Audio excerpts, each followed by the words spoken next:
this word, and while my opponent, Hillary Clinton, how many years have we been saying this name? You know, I keep hearing that she wants to do this, she wants to do that. Where has she been for 35 years? She's been doing this. Where has she been? My opponent slanders you as deplorable.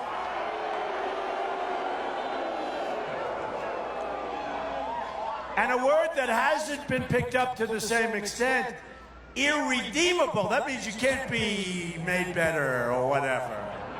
That means you're always going to be deplorable, right? I don't think so. I don't think so. I call you hardworking American patriots who love your family and love your country, and you want to see it be better.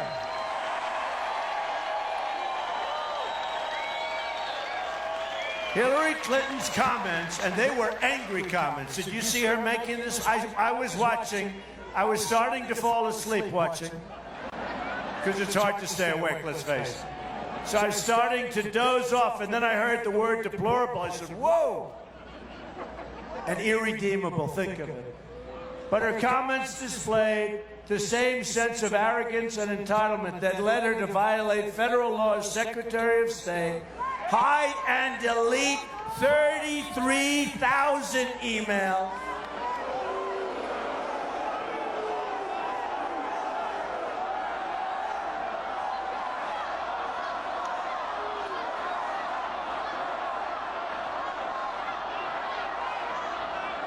Think of it, 33,000. But it really had to do with yoga and the wedding. Yoga. So what do? We give yoga 5 and the wedding 3, right? Where are the rest of them? Destroy her phones, and think of this, with a hammer, boom. 13 of them. Put classified information in the reach of our enemies, lie to Congress, and sell government favors and access. Just sells government favors and access. It's the same attitude of arrogance and entitlement that explains why she has never taken accountability for the disaster she created in the Middle East. What you're seeing is largely a creation of Barack Obama and Hillary Clinton. Before she came into office, Libya was stable, Syria was under control, right? You just said it. Iraq was seeing a reduction in violence, and Iran was being totally choked off by sanctions. They were not going to make it. The group today, and you see it, today, we call ISIS. This is the group that was formed. We call ISIS, and it was close to being extinguished. Now, after Hillary, here's what we have. Libya, Syria, and Iraq are in total chaos. Iran is on the path to nuclear weapons and is becoming not a local power, but a world power. So fast. How fast is this taken? They were dying 2 years ago. Look what's happened. And remember, the $400 million in cash? Well, that turned out to be wrong. I'm sorry. It turned out to be $1.7 billion in cash. Now, can you imagine the scene of $1.7 billion in cash, different denominations? I mean, the whole thing is so... It wasn't $400 million, it was $1.7 billion. Who does this? Where are these people coming from? And now, you look at Iran, and they're emboldened. They want to shoot down our airplanes. You see with the little boats going around our ships? You see that? And taunting, they're taunting. They feel emboldened after all of this. Oh, boy, oh, boy, oh, boy. It's going to be so different, folks, I promise. Can you imagine the captain on the destroyer as they keep circling with these little boats? He wants to shoot them out of the water so bad. He was standing there like this, just looking, saying, what is going on? Where have we come and gone? ISIS is spreading everywhere and launching attacks against the West. Her judgment on the economy is no better. Hillary's donors and advisors are the same people who gave us NAFTA, the worst trade deal in the history, not of our country, in the history of our world. There has never been a trade deal as bad as NAFTA anywhere in the world. You look at upstate New York, you look at New England, you look at Colorado, you look at the manufacturing that's been ripped out of Ohio and Pennsylvania and everywhere. And it's gone to Mexico and other places. And I tell this story because I have a friend, better than a consultant. It costs me nothing. He is a great guy. He builds plants. And I said to him, how are you doing? He said, I'm doing unbelievably. We're building the greatest plants in the world. Where? He said, Mexico. What about our country? Not so much. Okay? It's going to change, folks. It's going to go the opposite. Believe me. They allowed China the entry into the World Trade Organization. You see where that got us. And now she wants to approve Trans-Pacific Partnership. This will be, she called it the gold standard. This will be a disaster.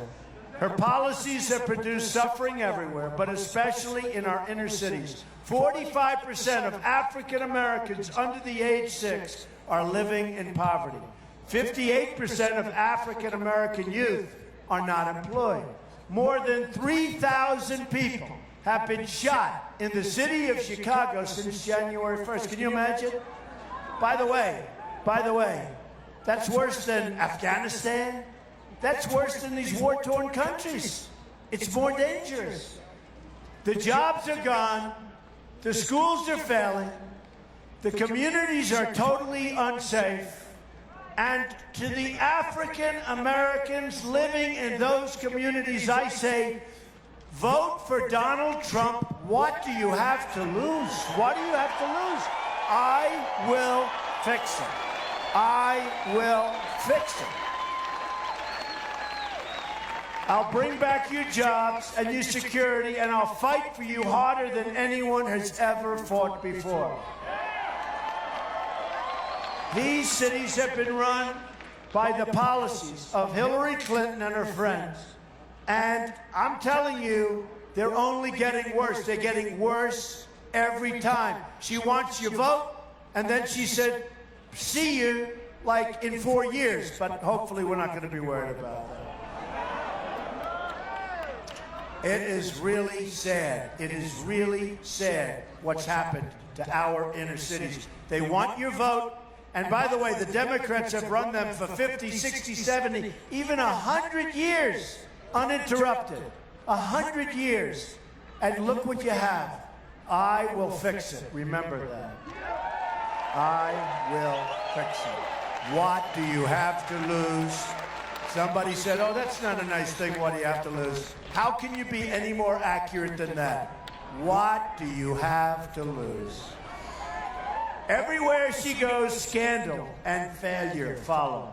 Just look at what she did in upstate New York. She promised 200,000 jobs, and they ended up losing jobs. Remember, she was running for the Senate.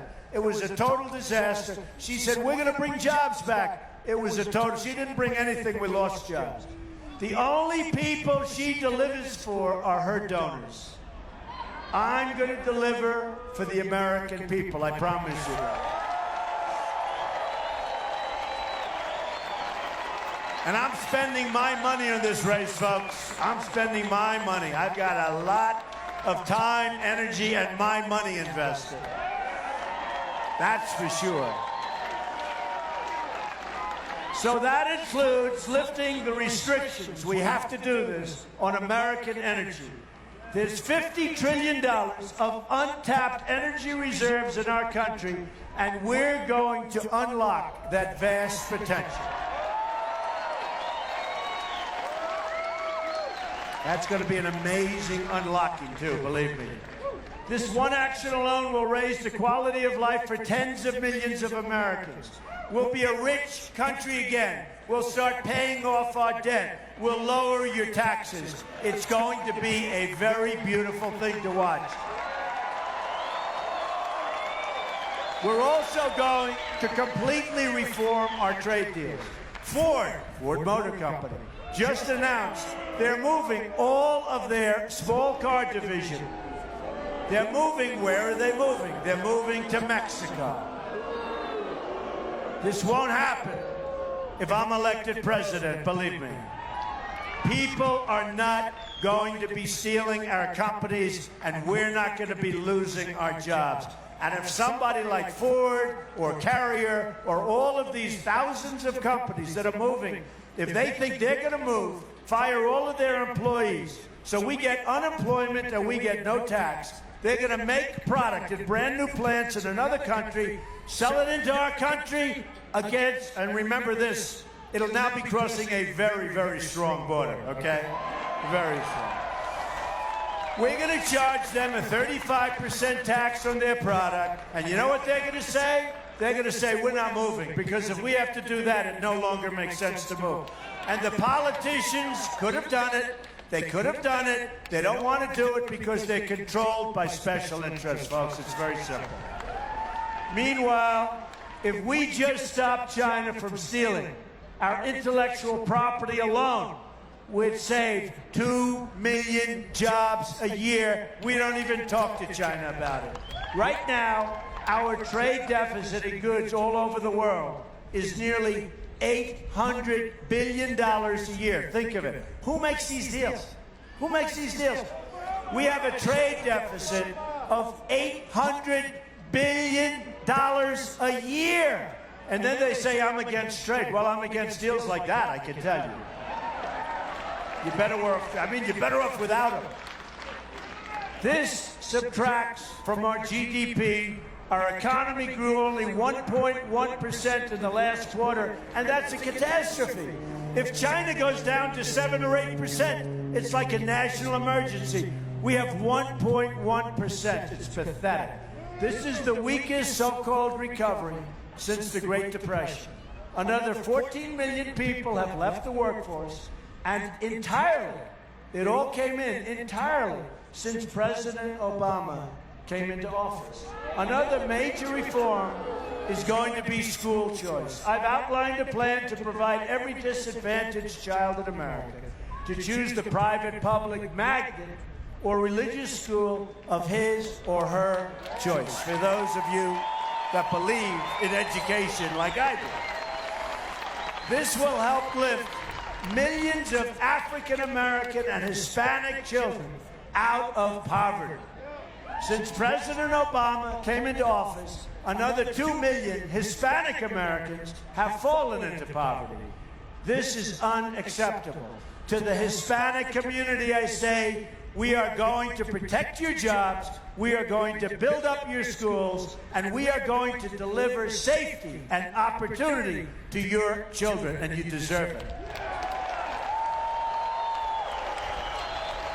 Earlier this week, along with my daughter Ivanka, I also wrote... She's got a great heart, that I will tell you. I also rolled out a plan to help our mothers and our families get affordable child care. A married couple earning $50,000 per year with 2 children and $8,000 in child care expenses will save 35% from their current tax bill. A married couple earning $75,000 per year with 2 children and $10,000 in child care expenses will receive a 30% reduction in your tax bill. Millions of low-income people will be removed from the tax rolls entirely. A Trump administration will deliver every American 3 things: a great economy, a safe country, and an honest government free of corruption. We're going to get rid of it. I'm going to reduce taxes bigly. We are going to reduce taxes. And by the way, Hillary Clinton is going to raise your taxes very, very substantially. We're going to reduce taxes, eliminate horrible regulations, unleash American energy, appoint the great judges, save the Second Amendment, reduce crime, create school choice, end illegal immigration, and renegotiate our terrible trade deals to put Americans back to work and to put Americans first. We will rebuild our roads, our bridges, our tunnels, our highways, airports, schools, and hospitals.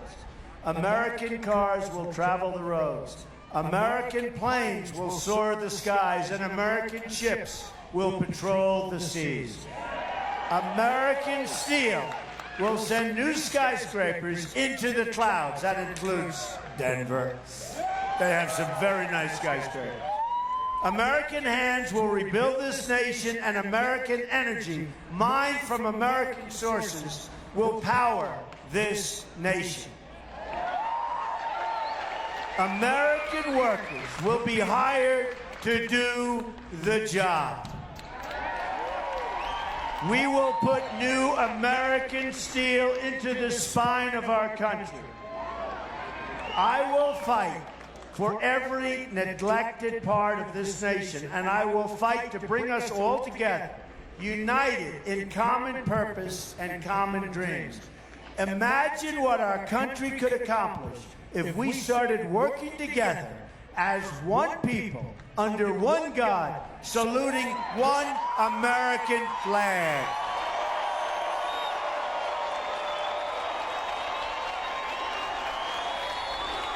It's time to break with the bitter failures of the past.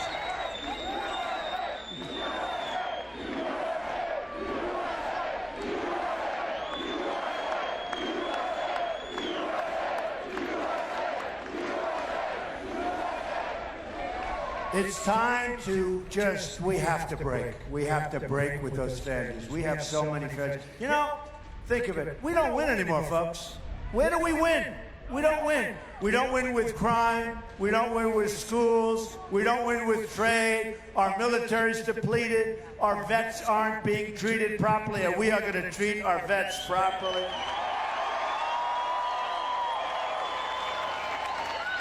We lose with health care. We don't win anymore. We don't win. Our military can't beat ISIS. Can you imagine the great General Douglas MacArthur or the great General George Patton saying, we can't beat ISIS? Patton would rip your heart out if you ever said that. We can't beat, right? Can you imagine that, though? Can you imagine what they're spinning right now? They're watching. They're spinning in their grave. And so often they'll ask me, how do you defeat ISIS? I said, you know what? I have a real chance of winning. I don't want to tell the enemy how I am thinking. Does that make sense? Can you imagine General Douglas MacArthur saying at a news conference, well, that's a very good question, Jim.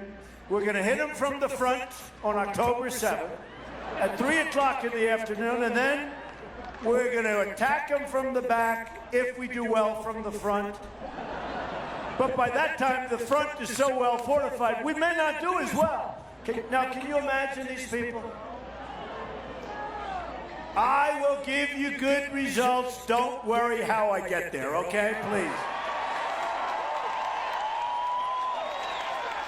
We had a clown today, an absolute clown, Robert Gates. He's supposed to be an expert. He's been there forever. By the way, he writes a book. He says bad about everybody that he's worked for. He's been there for a long time. Everybody that he's worked for, he's a nasty guy. Probably has a problem that we don't know about, but he's a nasty guy. And he spoke badly about Bush. He spoke badly about Obama. Speaks badly about everything. Never met the guy. Never saw him. I saw him on television. Didn't like him. The end result is, look where we are. He's a mess, okay? He's a mess. So he goes out and he says negative things about me. I never met him. I never talked to him. Believe me, I am so much better at what he's doing than he is. You won't even believe it. Look what he gave us. Look at the mess of all of these people that have been there for so many years. Look what we have. Look at the Middle East. If we never touched them, we would have been a hell of a lot better off than we are right now. What a shame. All of the money, but most importantly, the blood, the death.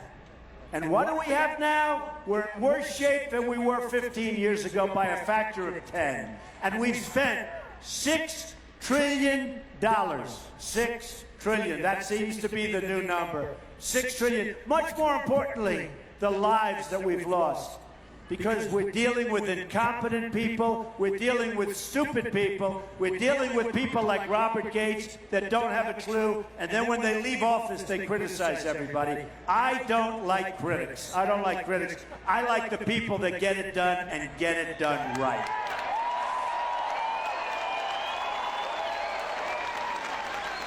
We need to embrace a new, inclusive, and prosperous future. We can do that. Jobs will return, incomes will rise, and new factories will come rushing back to our shores. That's what we have to have. Once more, we will have a government of, by, and for the people. We will make America wealthy again. We will make America strong again. We will make America safe again. And we will make America great again. Thank you. I love you. Thank you, Colorado. God bless you. God bless you. Thank you, Colorado. November 8th. November 8th. Thank you. Thank you.